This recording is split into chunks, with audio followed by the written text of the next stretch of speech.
Class 10th का science का chapter number 3 जिसका नाम है मेटल्स एंड नॉन मेटल्स, इस चैप्टर की एक्टिविटी 3.11 को डिस्कस करते हैं।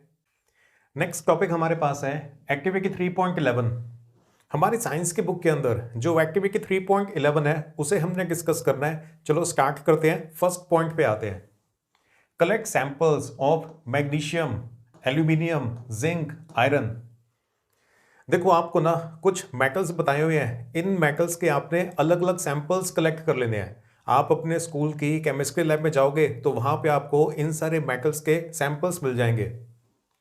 Put the samples separately in test tubes containing dilute hydrochloric acid. अब आपने ना 4 अलग अलग टेस्ट ट्यूब्स लेनी है। उन चारों टेस्ट ट्यूब्स के अंदर आपने डाइल्यूट हाइड्रोक्लोरिक एसिड को डालना है और फिर अलग अलग टेस्ट ट्यूब के अंदर ये अलग अलग मेटल सैंपल्स को डाल देना है। जैसे एक के अंदर मैग्नीशियम, दूसरे में एल्यूमिनियम, तीसरे में जिंक और चौथे के अंदर आपने आयरन के पीस को डाल देना है। ये डाइल्यूट हाइड्रोक्लोरिक एसिड आपको क्लियर है ना? एक होता है कॉन्सेंट्रेटेड हाइड्रोक्लोरिक एसिड, वो प्योर एसिड होता है। जो डाइल्यूट हाइड्रोक्लोरिक एसिड है उसमें लार्ज क्वांटिटी के अंदर तो वाटर होता है, स्मॉल क्वांटिटी के अंदर ही सिर्फ एसिड प्रेजेंट होता है। मतलब 1, 2 या 3% एसिड होगा, बाकी सारा उसके अंदर वाटर ही होगा। जो एसिड्स होते हैं ना बहुत ज़्यादा डेंजरस होते हैं, तो बड़े ध्यान से एक्सपेरिमेंट करना होता है। एसिड की एक ड्रॉप भी अगर स्किन के ऊपर गिरे ना तो बर्निंग सेंसेशन प्रोड्यूस करती होती है। वैसे तो आपको क्लास 10th के अंदर डाइल्यूट हाइड्रोक्लोरिक एसिड देंगे, पर उसके साथ भी आपने बड़े ध्यान से ही एक्सपेरिमेंट करना होता है। आगे चले नेक्स्ट पॉइंट पे। Suspend thermometers in the test tubes so that their bulbs are dipped in the acid. अब देखो एसिड जो टेस्ट ट्यूब है ना, टोटल अब उसके अंदर 3 चीजें हैं। डायग्राम में देखो तो ये वाले जो भाई साहब हैं ये बड़ी सी टेस्ट ट्यूब लेके आ गए हैं। टेस्ट ट्यूब के अंदर सबसे पहले तो डाइल्यूट हाइड्रोक्लोरिक एसिड को डाला जाएगा, डाइल्यूट हाइड्रोक्लोरिक एसिड को। उसके बाद इन भाई साहब के पास ये मेटल का पीस था, इस मेटल के पीस को भी टेस्ट ट्यूब के अंदर डाल दिया। और ये जो भाई साहब है ये थर्मामीटर लेके आ गए हैं, और थर्मामीटर का जो बल्ब है ना वो एसिड के अंदर डूबा हुआ होना चाहिए, तभी तो एकदम एक्यूरेट रीडिंग आएगी। अब देखो मेटल के पीस को जब आप एसिड के अंदर डालोगे तो मेटल एसिड के साथ रिएक्ट करेगा।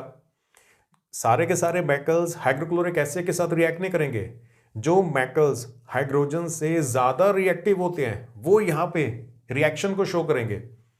तो जो हमें दे रखे थे ना चारों, मैग्नीशियम, एल्यूमिनियम, जिंक और आयरन, ये चारों के चारों तो हाइड्रोजन से ज्यादा रिएक्टिव होते हैं। तो इन चारों मेटल के पीसेस को अगर आप एक एक करके डालोगे तो रिएक्शन होगी, और रिएक्शन की वजह से हाइड्रोजन गैस जनरेट होगी। और क्योंकि थोड़ी एक्सोथर्मिक रिएक्शन है, हीट जनरेट होती है, तो टेम्परेचर थोड़ा सा इंक्रीज होगा।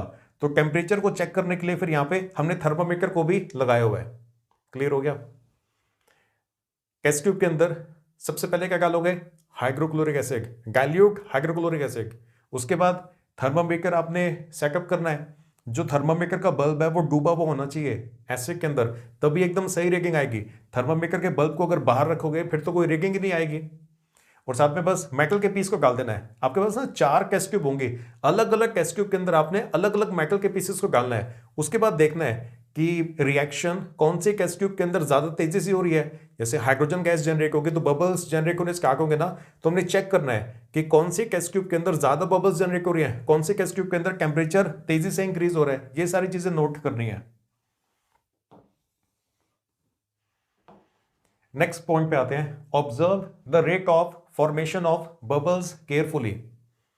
जैसे ही आप मेटल के पीस को एसिड में डालोगे रिएक्शन स्टार्ट होगी। कौन सी गैस पैदा होगी? हाइड्रोजन गैस पैदा होगी। तो हाइड्रोजन गैस के जो बबल्स जनरेट हो रहे हैं ना उनको आपने नोट करना है। नेक्स्ट पॉइंट पे आते हैं। Which metal reacted vigorously with dilute hydrochloric acid. तो कौन सा ऐसा मेटल है जो सबसे ज्यादा तेजी से रिएक्ट कर रहा था एसिड के साथ? तो आपका आंसर है मैग्नीशियम। जो आपको 4 मेटल्स दे रखे थे ना, मैग्नीशियम, एल्यूमिनियम, जिंक और आयरन, इन चारों में से जो मैग्नीशियम है वो सबसे ज्यादा तेजी के साथ रिएक्ट करेगा। तो जिस टेस्ट ट्यूब के अंदर आपने मैग्नीशियम के पीस को डाला था उसके अंदर सबसे ज्यादा क्वांटिटी के अंदर हाइड्रोजन गैस के बबल्स भी आपको नजर आएंगे। फिर नेक्स्ट पॉइंट में पूछ रहे हैं, with which metal did you record the highest temperature. Reaction होगी, हीट जनरेट होगी जिसकी वजह से टेम्परेचर इंक्रीज होगा। तो कौन से टेस्ट ट्यूब के अंदर टेम्परेचर सबसे ज्यादा इंक्रीज हुआ था? तो वो भी मैग्नीशियम ही है। मैग्नीशियम काफी ज्यादा तेजी से रिएक्ट करता है, तो सबसे ज्यादा हाइड्रोजन गैस भी मैग्नीशियम, जिस टेस्ट ट्यूब के अंदर आपने मैग्नीशियम को डाला था उसी टेस्ट ट्यूब के अंदर सबसे ज्यादा हाइड्रोजन गैस के बबल्स जनरेट होंगे, और टेम्परेचर भी सबसे ज्यादा मैग्नीशियम वाले टेस्ट ट्यूब के अंदर ही इंक्रीज होने वाला है। नेक्स्ट पॉइंट पे आते हैं, arrange the metals in decreasing order of reactivity. अब जो 4 मेटल्स है ना, उनको डिक्रीजिंग ऑर्डर ऑफ रिएक्टिविटी में रखना है। तो सबसे ज्यादा रिएक्टिव तो मैग्नीशियम है, मैग्नीशियम से कम एल्यूमिनियम, एल्यूमिनियम से कम जिंक, और जिंक से कम आयरन।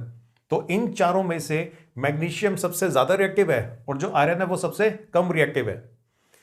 और भी काफी सारे मेटल्स हैं, वो तो रिएक्शन ही नहीं शो करेंगे। जो मेटल्स, ये जो 4 हमें दे रखे थे ना यहाँ पे, ये चारों के चारों हाइड्रोजन से ज्यादा रिएक्टिव है।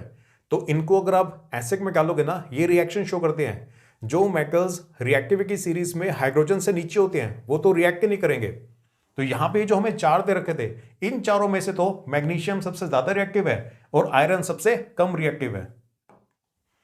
लास्ट पॉइंट पे आते हैं, right equations for the reactions of magnesium, aluminium, zinc and iron with dilute hydrochloric acid.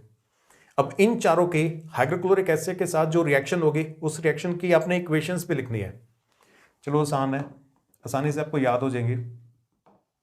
सबसे पहले तो ये है, मैग्नीशियम को हाइड्रोक्लोरिक एसिड के साथ रिएक्ट करवाओगे तो मैग्नीशियम क्लोराइड बनेगा और साथ में हाइड्रोजन गैस पैदा होगी। मैग्नीशियम को हाइड्रोक्लोरिक एसिड के साथ रिएक्ट करवाने पे मैग्नीशियम क्लोराइड बनता है, साथ में हाइड्रोजन गैस जनरेट होती है। बाकी तीनों में भी सेम चीज ही होने वाली है।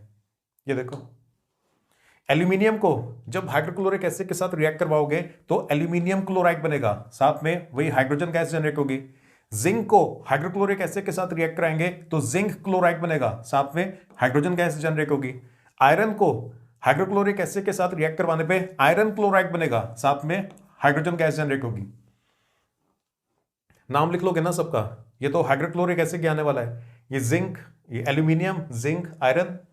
एल्यूमिनियम के साथ रिएक्ट करने पे एल्यूमिनियम क्लोराइड बनेगा, जिंक के साथ जिंक क्लोराइड बनेगा, आयरन के साथ आयरन क्लोराइड बनेगा, और यहां पे वही हाइड्रोजन गैस ही जनरेट करने वाली है।